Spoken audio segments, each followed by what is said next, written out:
Hello बच्चों। यहां दिया गया है cylinder of mass 15 kg and radius r is to be raised on the horizontal step of height r by 5 as shown in the figure. A rope is wrapped around the cylinder and pulled horizontally with force F. Assume cylinder does not slip on the step. Find the minimum F necessary to raise the cylinder. Clear है? यानी ultimately बोल रहा है कि इस as per, ये जो as हम लोगों के पास है, इसके अबाउट सिलेंडर स्लिप नहीं होगा तो हम इसके अबाउट ही टॉर्क निकाल ले। तो देखो mg यहां से लग रहा होगा। अब अगर सिलेंडर इस सरफेस को छोड़ चुका है तो नॉर्मल केवल और केवल यहां से लगेगा, इस एज से, और नॉर्मल सरफेस के परपेंडिकुलर होगा और ये जो ऑब्जेक्ट होगा वो सरफेस पे टेंजेंशियल होगा, तो नॉर्मल पास हो जाएगा सेंटर से। क्लियर है? तो इस एज के अबाउट, और ये h बराबर हमको दिया था r/5, तो इस एज के अबाउट अगर हम देखें परपेंडिकुलर डिस्टेंस f पर, तो f के ऊपर परपेंडिकुलर डिस्टेंस क्या आपको ये वाली दिख रही है? बोलिए। तो ये जो डिस्टेंस हम लोगों के पास आ रही है परपेंडिकुलर डिस्टेंस, ये आएगी 2r माइनस r/5।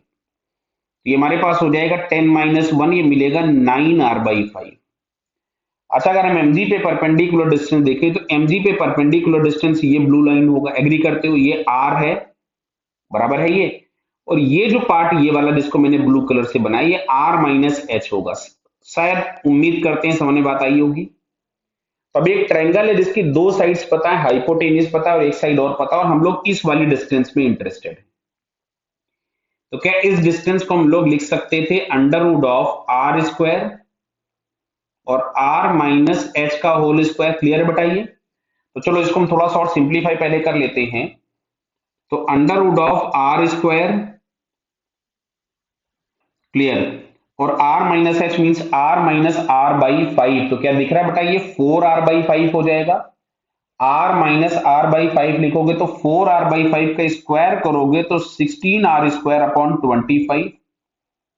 इसमें से गुरु 25 हम एलसीएम ले लें तो दिख रहा है 25 माइनस 16 मिलेगा 9r²। तो फाइनली हमारे पास ये आया 3r/5। तो परपेंडिकुलर डिस्टेंस mg पे जो मिल रहा है दैट इज 3r/5, और f पर परपेंडिकुलर डिस्टेंस ये है। तो इसी स्टेप के एज के अबाउट अगर हम टॉर्क निकालें तो टॉर्क के लिए इक्वेशन शायद हमको मिलेगा F into 9r/5 is equals to mg into 3r/5। तो देखिए 5 से 5 कैंसिल हो गया, r से r कैंसिल हो गया, और इससे ही आ गया 3 टाइम्स। तो F is equals to finally हमारे पास आ रहा है mg/3, और ये मिनिमम वैल्यू है, इससे हमको वैल्यू थोड़ी सी ज्यादा चाहिए होगी।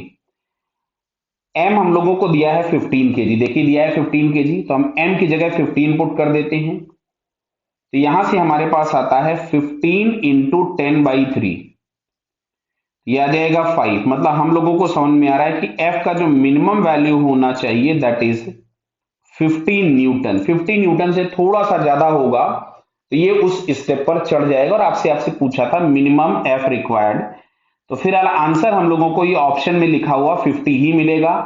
और अगर कहीं लिखा हुआ मिल जाता है स्लाइटली मोर देन 50 तो वो ज्यादा करेक्ट आंसर होगा। क्लियर बेटा?